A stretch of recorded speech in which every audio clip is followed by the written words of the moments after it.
Thank you. Good morning. Good morning. Miss, do you work at a retail store that sells firearms? I do, Okay, and where is that located? in Oxford, Michigan. Okay. And is that store federally licensed? Yes, it is. So it would be referred to as an FFL or federally firearms licensed dealer? Yes. And how long have you worked there?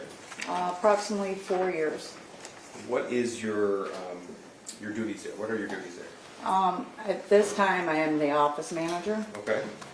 So with the office manager, are you familiar with the process to sell from an FFL a firearm to a customer? Yes. Okay. Could you walk us through the process, please? So when a customer comes in to purchase a firearm, they have to provide us with a driver's license Why do you ask for a driver's license? for picture ID Okay. to go on record. Did you check age as well? Yes. Okay. And what age are you looking for? 21 and over. Okay. Once I take that, I give the customer the 4473, which is the application. Thank you. Okay. For the firearm. Once that is filled out with their answers, I do the NICS check, which is the background. And once I do that, it'll come back whether it's proceed, delayed, or denied. Okay. So if I understand this correctly, if someone were to walk into the store and say, I want to purchase this firearm, you would ask for picture ID, and then that person would fill out the application for the firearm? Yes. And that's what you refer to as the 4473? Yes. Okay. And is that also referred to as a firearms transaction record? Yes. Okay. And then that person goes through, you take that information, and then what do you do with it? I put all their information into the computer, into the NICS system. Okay, and that's for background purposes? Yes, sir. Okay, and then it tells you either yes or no to proceed? Yes. Okay. And then the 4473, that's provided through the ATF, Alcohol, Tobacco, and Firearms. Yes. Okay. There's also a trigger lock statement that's provided as well, Yes. and that's through Michigan State Police. Yes. And tell me what that is, please. So once it's just a form stating, showing the customer that there is a trigger lock provided with the firearm that they are going to purchase. So they have to date and sign it, as Okay. long as we have to do it as well. Okay. And if that form has been dated and signed, and there's an indication that some kind of lock is provided, that means a lock was in fact provided for the purchase? Yes. Does your store also provide purchasers of handguns with a copy of the ATF Youth Handgun Safety Notice Act? Yes. Okay. And what is that? The Youth Act just gives the information of the do's and the don'ts with firearm around minors. Okay. And there's information posted around your store too, is that right? I'm sorry? There's information about that posted around your store as well? Yes, it is. And now, is this process that you described, is this the same process for every handgun sale in your store? Yes.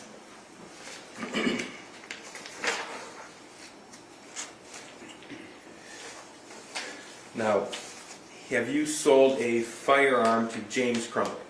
Yes. Okay. Is he in court today? Yes, he is. Can you point him, please describe something he's wearing? To my right, blue shirt.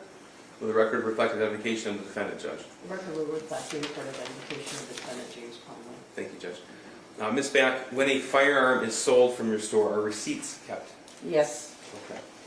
And from your position as office manager, are you able to tell us if James Crumbley purchased firearms on, or strike that. As an office manager, are you able to tell us every time that James Crumbley purchased a firearm from your store? Yes. Okay. I'd like to first direct your attention to June of 2021.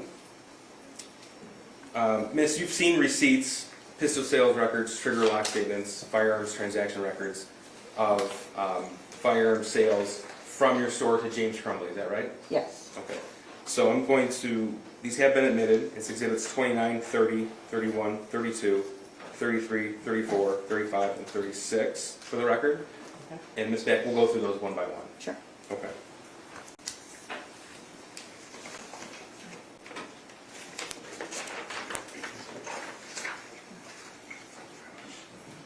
We're going to start. Can you see this, People's Exhibit 29? Yes. Okay. So what are we looking at right here? That is a sales receipt. Okay, and this is a receipt from the store that you work at as an office manager? Yes. Okay. And what does it indicate as far as what was sold? A Cobra Elite Classic, And what's the price for that? $169.95. Okay, so $169.95. Yes. And it indicates 22 LR. What's that? The ammo. Okay, so it's a 22 caliber Yeah. gun, Yes. and this is a 2-shot pistol. Is that right? Yes. Okay, so what's the date of this receipt? June 15th of 21. Okay. And we have at the top here, underneath the date, name James Robert Crumbley. Yes. Okay, so that indicates that James Robert Crumbley was in your store and paid $180.15. That's the price with tax for that handgun? Yes. Okay. This is Exhibit 30. What do we see here? This is a pistol sales record. Okay. And tell us, please, again, what is a pistol sales record? This is a record that you are given when you buy a pistol. He takes his copy that has to be dropped within 10 days of the purchase, and we keep a copy. What do you mean dropped? At their local sheriff's department, police department, whatever county they Okay. live in. Okay, so this has James Robert Crumbley's name on it. It has the serial number of the firearm, and as you said, Cobra Classic 22 caliber. It has the shot, it says 2, so that indicates 2-shot. Yes. Okay. And it has the barrel length on there as well. Yes. But it says purchase transfer date June 16th, 21. What is that? So, when Mr. Crumbley came in to purchase this firearm, he possibly got a delayed, it seems, and he had to pick up the firearm prior to him getting a proceed, which I'm assuming was the next day. Okay. When you say delay, what does that mean? That his background check is still under review. Okay. And that can happen from time to time? Yes. Okay. So he paid for the gun on the 15th, but picked up the gun on the 16th? Yes. All right. This is People's Exhibit 33. This is what? This is sales receipt? Yes. Okay. And what's the date of this? June 16th, 21. Okay. And again, the name James Robert Crumbley? Yes. Okay. But what's this receipt for? It's the purchase of another firearm. Okay. And that says Caltech P17 22LR, Yes. and the amount for that is $299.95? Yes. Okay. And then what else did he buy with that? He bought 2 boxes of ammo. Okay. And what was the price per each box of ammo? $14.95. Okay. And so he spent a grand total of $349.64 on June 16th? Yes. All right. So if he picked up the Classic on June 16th, and while he was in the store, or at some point that day, he also paid for this Caltech? Yes. This is Exhibit 34, another pistol sales record. What is this of? This is the pistol sales record for the Caltech P17. Again, the purchase date here is 6/17/21. Okay, so what would that indicate to you then if he paid for it on the 16th, but he received possession of it on the 17th? That he is either delayed or his research was taking too long, so he chose to leave our store and come back at a later date or time that day to pick his gun up. Okay, so then he would actually picked it up on the 17th then? Yes. Okay. Now I'm going to direct your attention now to November the 26th of 2021. On that day, do you recall selling a firearm to the defendant, Mr. Crumbley? Yes. Okay. This is Exhibit 37 here. What is this? That is the 6-hour SP 2022 Okay. And sales receipt. this is dated November 26, 2021? Yes. Okay. And how much did the 6-hour cost? $489.95. Okay, so with tax, he paid a total of $519.35? Yes. All right. And what is the date of when he walked out of the store with that gun? 11/26/21. Okay, so on that date, he paid for it and walked out the same day. Yes. Now, on these pistol sales records, we also have a box here that indicates serial number. Yes, Okay.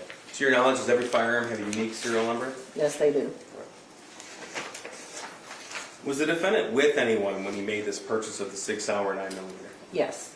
And tell me about that, please. Mr. Crumbley had another gentleman with him, a younger guy. And when I came out of the office, him and the gentleman, he was standing at the counter, the showcase. When we say gentleman, did you come to learn who that person was? Yes, his son. Okay. He was standing at the showcase and his son was standing behind him. Okay. I approached a customer prior to Mr. Crumbley, and he directed me to go ahead and take care of Mr. Crumbley first, so I did. Mr. Crumbley asked to see the 6 Sauer, said he had had his eye on that for quite some time, and just because he is a familiar face to our store, I looked at him and said, you know the drill, I need your license. Took that, made copies while he was filling out his application. Okay. And once that was done, I ran him and through the NICS system for his background check. And once I finished that up, I told Mr. Crumbley, he was in research, that Chris, which is another employer, would be taking his cell over. Mr. Crumbley stated, I know it usually takes a while for my research. And him and his son walked away, went over to the holster wall. I don't recall any interaction with them once they walked away from the counter. Okay. So before you helped them, before the defendant pointed to the 9mm SIG, did he shop around at all, or did he just point to that gun? As I came out of the office, they were right at the showcase with that gun. Okay. That was the only one he picked out. Now, for this gun, the 6 Sauer, did he pay with cash or credit card? I did not finish the transaction, but through what I saw, observed from the office side of it. Sure. As your role as an office manager, were you able to tell us? Yes, it was Okay. cash, Okay. And how were you able to make that determination? through receipt. Okay.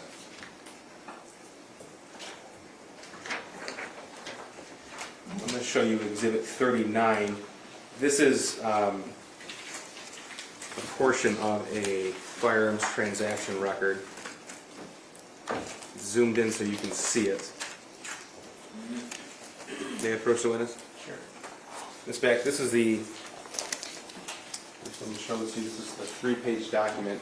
What have I just handed you? The application, Okay, that's the 4473. yes, Okay. So we seem to be referring to the same thing as either a 4473, a firearms transaction record, or an application. Is that right? yes, Okay. So what we're looking at on the screen here, is that a zoomed in portion of that application? yes, Thank you. Now, part of this application indicates the number of questions that the applicant has to answer yes or no. Would that be right? correct. Okay, so if you can see on the screen, under box 21, there's questions A, B, C, D, and E. Yes. Tell us what these are. So these, so A is asking, are you going to be the one to leave with the gun? Yes. And then the other ones, are you a felony, military, any drug, depressant, questions of that kind of sort.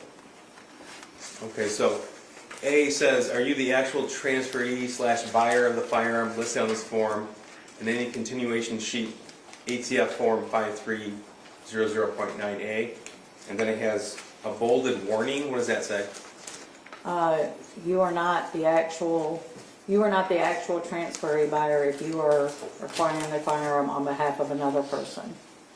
If you are not the actual transferee buyer of the license, cannot transfer the firearm to you. And he checked yes, that it was for him. Yes, All right.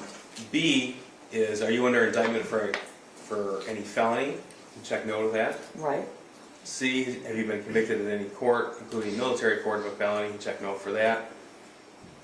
D, are you fugitive? He also checked no for that. Correct. E, are you an unlawful user of or addicted to marijuana or any other depressant, stimulant, narcotic drug, or controlled substance? With a warning, the use or possession of marijuana remains unlawful under federal law guidelines regardless whether it's been legalized or decriminalized for medicinal, recreational purposes in the state where you reside. You check no to that. Correct. Okay. And this is the same form that was filled out by James Crumbley every time he made a purchase from the store? Yes. And he answered the questions in the same way? Yes.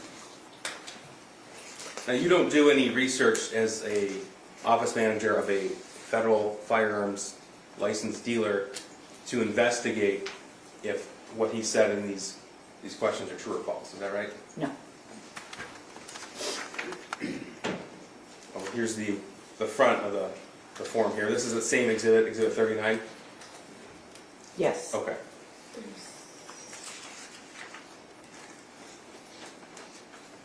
Now, did the 6 hour come in a plastic case? Yes, it did.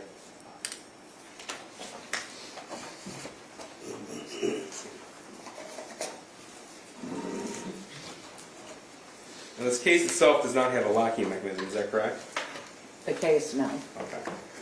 And are you able to identify if this was in fact the case sold to James Crumbley with that 6 hour? Yes. Okay. May I approach? Sure. This is Exhibit 41. It has been stipulated too. So what are we looking at on the side of this case here? You're looking at, are we talking the bold, the black? Right here.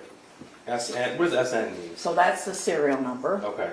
which is written in box 3 on the application.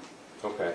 But I can also identify it as to the stock number that I put on each box when a firearm comes in. So 2110620 matches up to the box. Okay, so you can be sure that this is in fact the case that the gun was sold? Yes. So you mentioned that this case itself doesn't have its own locking mechanism. No. When you sold the gun to James Crumbley on November the 26th, did he fill out the trigger lock statement? He did. And did you as well? I did. Okay. And in that trigger lock statement, did you indicate that a lock had been provided to Yes. Mr. Crumbley? Yes. So first, I'm going to open this up because I have gloves on. Sure. To show the jury.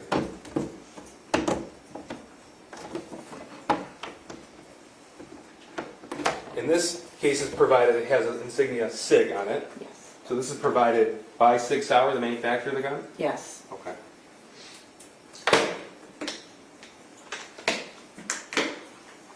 What kind of lock was provided to Mr. Crumbley on November the 26th? Cable lock? Okay. And was that cable lock in fact provided to your store from 6 Hour? Yes.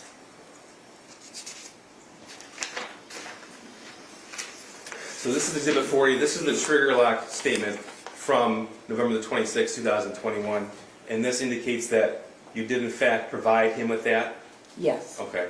And it says, or a gun case or storage container that can be secured to prevent unauthorized access. So this doesn't have a locking mechanism on it, correct? It does not. Okay. So I'm going to show you now Exhibit 97.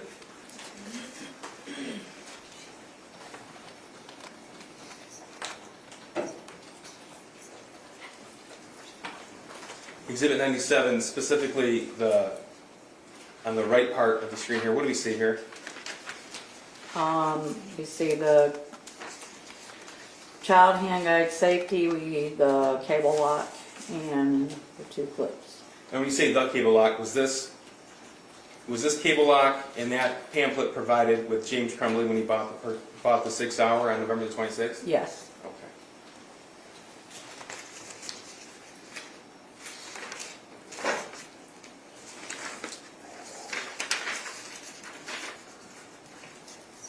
One moment, Your Honor.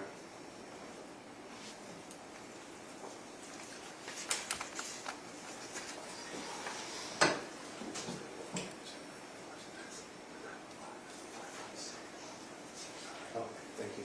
I don't know if I asked this or not, but this is the type of lock that was provided by Sig Sauer at the time this firearm was sold? Yes. Okay, thank you. Nothing further. Ross? Yes, Your Honor, thank you. Good afternoon, Ms. Back. Hi. We know that you were working on November 26th of 2021. Yes. You were involved in the sale of the 6-hour 9mm to James Crumbley. Yes. In fact, you just testified about the beginning of that sale, correct?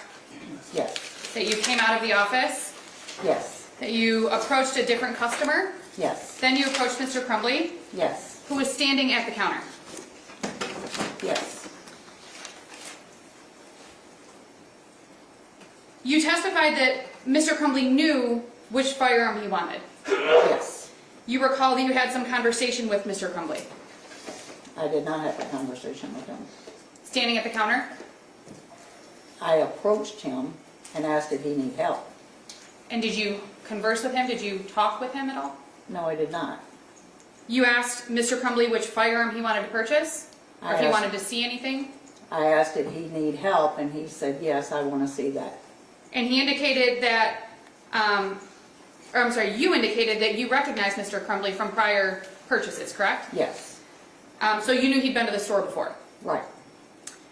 He knew which handgun he wanted, and he indicated to you that it was based on prior visits, if you recall. No. He said he had his eye on that gun for a while, so that means he could have been in the shop looking at it, could have been online looking at it. I don't know, I didn't inquire that. You testified previously in this case? Yes. Specifically, you testified on February 24th of 2022? Yes. Do you recall your testimony on that day? Yes. Would it help to refresh your recollection to know exactly what you testified on that day as it relates to this question? Sure. Page 94. Lines 3 through 6. May I approach, Your Honor? Thank you. You can review the highlighted lines. You can look before and after if you'd like as well, and just look up when you're done reviewing it, please. Is this what I'm saying? Correct.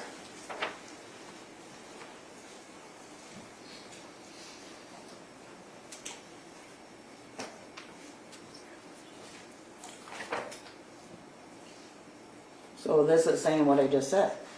May I approach? Sure. Thank you. And the question was, you do recall, however, that he was very clear that he wanted one handgun based on his prior visits to the store. Your answer was yes. Yes. Well, hold on a second, Judge. Counsel didn't read the question before that. Okay, well, I guess you can follow up. I'll do a redirect, that's fine.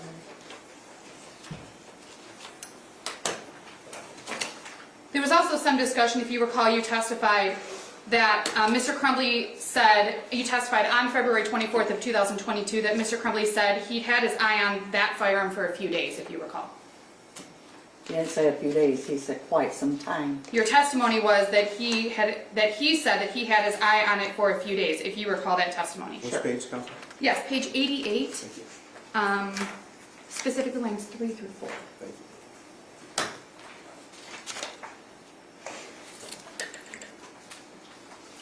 He purchased the handgun that he pointed at and looked at, correct? The Yes. 6-hour? Yes. You had no reason to believe that Mr. Crumbley was buying the firearm for anybody else. No. In fact, you said that you called him the younger guy who was there, was standing behind him, Yes. behind Mr. Crumbley, I'm sorry. Yes. You didn't see Mr. Crumbley having any conversations with that younger guy prior to you approaching them at the counter, correct? No. At some point, you handed the sale off to, I think you said Chris. Yes. If you recall, you didn't see any conversations between Mr. Crumbley and that younger guy about the purchase of that firearm after you handed off the sale, correct? I did not. You didn't hear Mr. Crumbley say anything to the individual that he was standing with about buying the handgun for him? No. And we identified, you later learned that the individual with him was his son. Yes. You didn't hear or see his son say anything to Mr. Crumbley about, that's the one I want. No. In fact, you saw no exchange between them whatsoever. None. You testified that provided with the sale of firearms at your store is also an ATF handgun notice, correct? Yes. And in that ATF handgun notice, are you familiar with that pamphlet, the safety notice? Yes. We can see it in the picture, correct? Yes. You've reviewed that previously? Not Yes. necessarily in connection with Yes. this case, but as Yes. part of your employment? Yes, And in general, it's unlawful for a minor to possess a firearm, is that correct? yes, There are certain circumstances where it is not unlawful, correct? correct. And specifically 18 USC 922X sub 3 sub A sub I, which is in that pamphlet, says that a minor can temporarily possess a handgun under certain conditions. Do you know Judge, I'm that? just going to object to the form of the question to this witness. We do have a special agent from the ATF testifying later in this trial. I don't think this witness is equipped to testify to the content of the pamphlet, only that it was actually given. Well, the pamphlet is an evidence, It right? will be. It's not yet, but it will be. Okay, so, well, I mean, have you seen that excerpt in that pamphlet? I mean, not all the numbers, I mean, I couldn't recall all the, I mean, asking Ms. Back to recall the specific site from the United States Code is a little bit difficult for her. I'll ask her for the content then, Your Honor. I was trying to be complete in my question, but I'll just ask her if she recalls the content. You know that that pamphlet directs that a minor can temporarily possess a handgun under certain conditions, correct? Are you familiar with that part of the pamphlet? I'm sorry, read that. Yes, that a minor can temporarily possess a handgun under certain conditions. Yes, Included in that is target practice, correct? yes, To your knowledge, and this is just your knowledge, I'm not asking you about anything that you may know about anything after they left the store. But while they were in the store, to your knowledge, you never saw Mr. Crumbley allow his son to possess that Sig Sauer without his permission no, or his supervision. no, Based on your knowledge of the law, and this is just your knowledge of the law, it is not illegal for Mr. Crumbley to allow his son to use that Sig Sauer or any handgun at a shooting range. no, Or for Mr. Crumbley's son to handle the firearm while at home if Mr. Crumbley is supervising him. Doesn't object to the form of the question. She's talking about, that's two different things. Yeah, well, you can't ask her if it's legal or illegal, but you can ask her if she's familiar with what was in the pamphlet. If that's in the pamphlet, she's familiar with it, she can testify. Correct, Your Honor. That was a continued question of based on your knowledge of the law. I'm asking her about her knowledge. Okay, now I'm going to object to the relevance, Judge. She's an office manager for the store that sold the firearm. Asking her what her knowledge of the law is not appropriate, Judge. It's an improper question. Yeah, why does her knowledge of that law, why is that relevant? Your Honor, I would think that as somebody who's an office manager of a firearms store, that she would have knowledge of firearms laws. Okay, but she might, but why is it relevant to these proceedings? I think you have an ATF guy, right? I can ask him as well, Judge. Okay. Yeah, her knowledge of the pamphlet, because she reviewed it and gave it to Mr. Crumbley, would be relevant, but I don't think her knowledge of the law is relevant to these proceedings. Thank you, Judge. Regarding the trigger lock statement, that was, which exhibit was that? You had a few of them, but we'll look at Exhibit 40. Oh, let me see if I made it work. Exhibit 40 is the trigger lock statement. This was the one specifically from November 26th of 2021, correct? yes, The trigger lock statement simply, in bold, right above purchaser dealer, in bold, that statement indicates that signing of that form just shows that that sale was done in compliance with the law, correct? yes, That a cable lock or a locking box or a storage box was provided, correct? yes, There's nothing on there that's an acknowledgement that the purchaser is going to use the cable lock, correct? correct, There's nothing directing that the purchaser has to use the cable lock, is that correct? correct, There's nothing on that form indicating that you are required to do anything as the dealer other than provide the cable lock, the trigger lock, or the case, correct? correct, In fact, in November of 2021, there were no laws governing whether somebody had to use a cable lock or a case or a safe or anything like that, if you know. Judge, relevance. There's no relevance to this proceeding. Response? If she knows, Your Honor. But it's not just personal knowledge, it's relevance. Are you asking her if she knew of any law? Correct, Your Honor. Okay, well, I do know, are you familiar with anything like that? no, ma'am.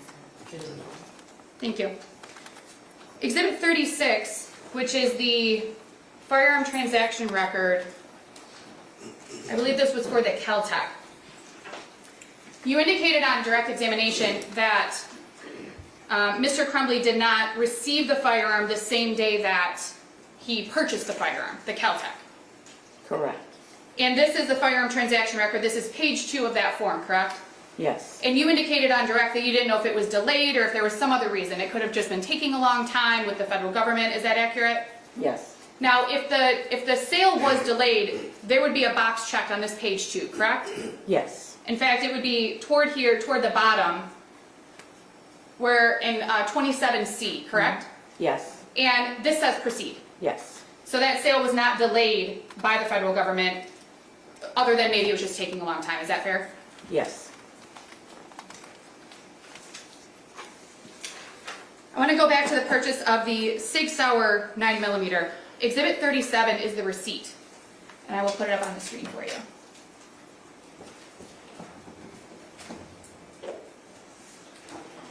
This is the receipt of the Sig Sauer purchase on November 26th of 2021, correct? Yes. And on there we see that the firearm is listed. It says 1 Sig Sauer SP2 2022. Yes. There's a serial number, SN/ and then it has numbers and letters. Yes. Has a price, Yes. Mr. Crumbley's contact information, Yes. his driver's license, Yes. shows it was paid, correct? Yes. Mr. Crumbley's signature, the Yes. stock number, Yes. the tax amount. Yes. There's no ammunition listed, correct? I'm sorry? There's no ammunition listed, correct? Correct. To your knowledge, James Crumbley did not purchase ammunition with the Sig Sauer on November 26th of 2021, correct? If he had, you would have had a receipt for it at your store, correct? Yes. I have no further questions, Your Honor. Briefly, thank you. Ms. Back, if the defendant's son would have walked in with the defendant and pointed at that 9mm and said, "Hey, Dad, that's the one I want," would you have sold it to him? No. Okay. And in fact, in your store, there's information posted that says, "Don't buy for somebody else." Correct. Okay. Now that the trigger lock statement, that is to ensure that the firearm dealer provides the tool to make it safe to the buyer of the gun. Is that right? Yes. Whose responsibility it is to actually make the gun safe? The buyer. Thank you. Nothing further. All right, I'm going to allow you to step down and you